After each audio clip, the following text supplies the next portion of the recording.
A demanda de hoje, nós tínhamos um único pedido, que era adicional de insalubridade. A perícia foi favorável. A nossa cliente era uma faxineira, ela fazia faxina de um prédio comercial aqui em Belo Horizonte, um prédio comercial grande. E em 2 andares desse prédio tinham estacionamentos. E tinham 4 banheiros nesses estacionamentos. Muito bem.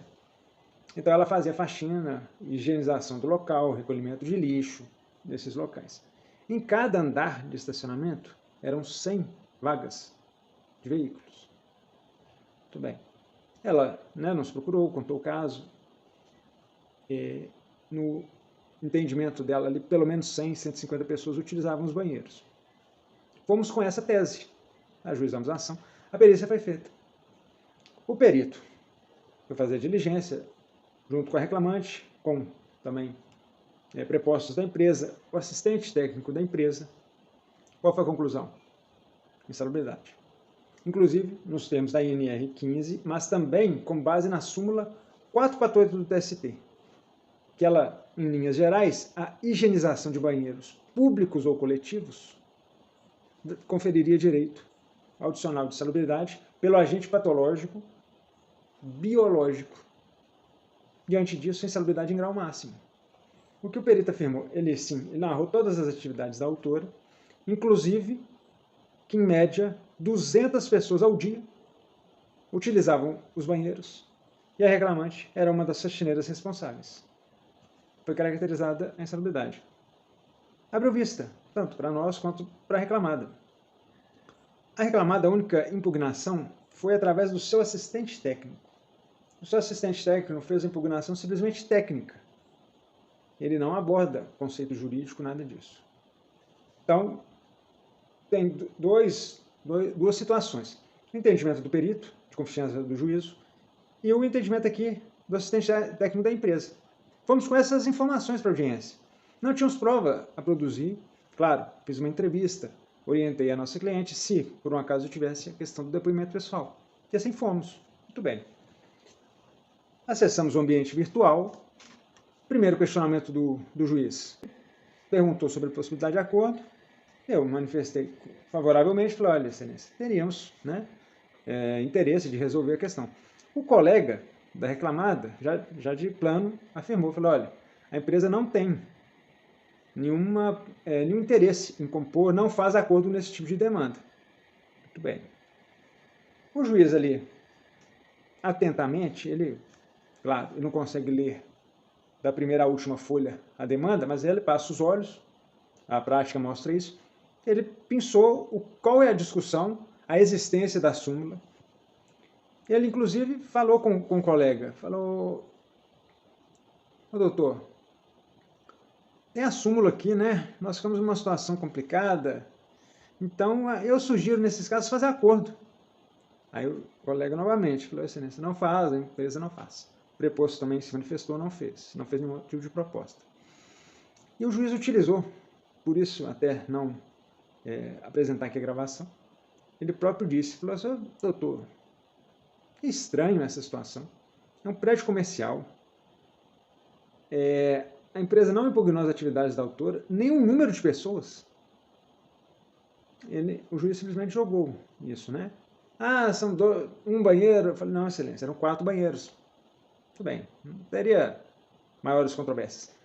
Aí o colega, que acredito deva trabalhar num escritório de advocacia grande, escritório de massa, diferentemente do nosso caso, que fazemos realmente uma advocacia artesanal, braçal ali, cada caso nós estudamos, nos dedicamos, não que não haja dedicação, sempre há dedicação profissional, ou na maioria das vezes. Mas nós temos, inclusive, tempo de fazer esses estudos. Mesmo da audiência mais simples, ela me toma um tempo anterior, que eu faço todo o estudo do processo, para poder conversar com o cliente, para buscar todos os pontos que eu acredito que possam ser discutidos ali na audiência. Tudo bem. E aí o colega, certamente, até pelo número de audiências que fazemos, ele nem teve tempo de ler o laudo, ele nem deve ter tido tempo de ler a própria impugnação do assistente técnico da empresa. Por quê? Porque ele não tinha prova a produzir. Ele não ia nem ouvir a reclamante. Aí ele me solta na audiência. Excelência, quem faz a impugnação é o assistente técnico. Aí o próprio juiz, ele ficou surpreso pela resposta, e falou com o colega, falou, doutor, mas... Falou o nome do colega, por isso eu também não vou expor. Falou, doutor, mas existem aspectos do laudo que são jurídicos, não são técnicos. Mais uma vez o colega veio e falou, doutor, excelência, não, se discordarmos nós recorremos. Aí o juiz já, também pela experiência, por todo dia fazer esse tipo de audiência, falou assim, tudo bem. De um jeito despojado, igual eu falei, ele é muito espirituoso, falou assim, aqui não é nem elegante, né? Eu querer ensinar ninguém, eu não querer ensinar pai a fazer filho, né? Não estou aqui para dar aula não, mas, enfim, vamos lá, vamos seguir.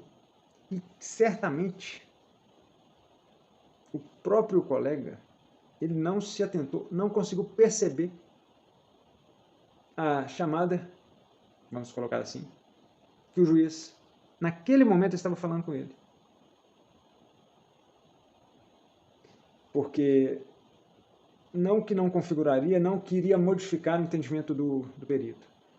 Mas se a reclamada ela tivesse impugnado o quantitativo de pessoas por estratégia jurídica, independentemente se fosse verdade ou não o número de 200 pessoas, que até, de acordo com a cliente, era assim, iria trazer uma dificuldade para nós, inclusive teríamos que produzir essa prova oral em audiência.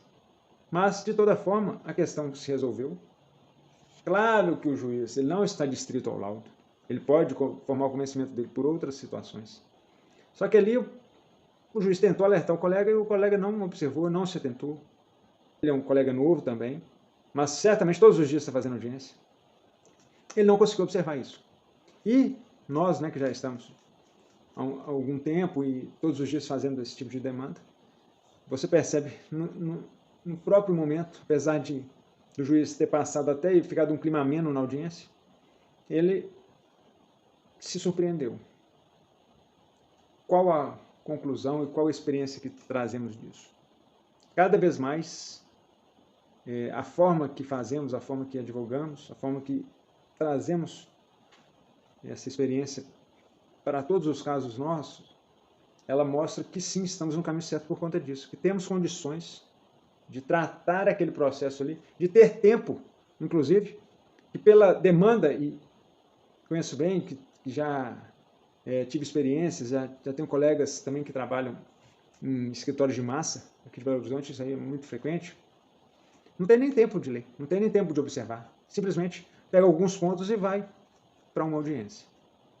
Então, só quis trazer esses comentários gerais sobre o caso específico, sem expor, eu tenho a gravação, mas não faz sentido trazer por conta de todo esse cenário aqui que eu já disse para vocês.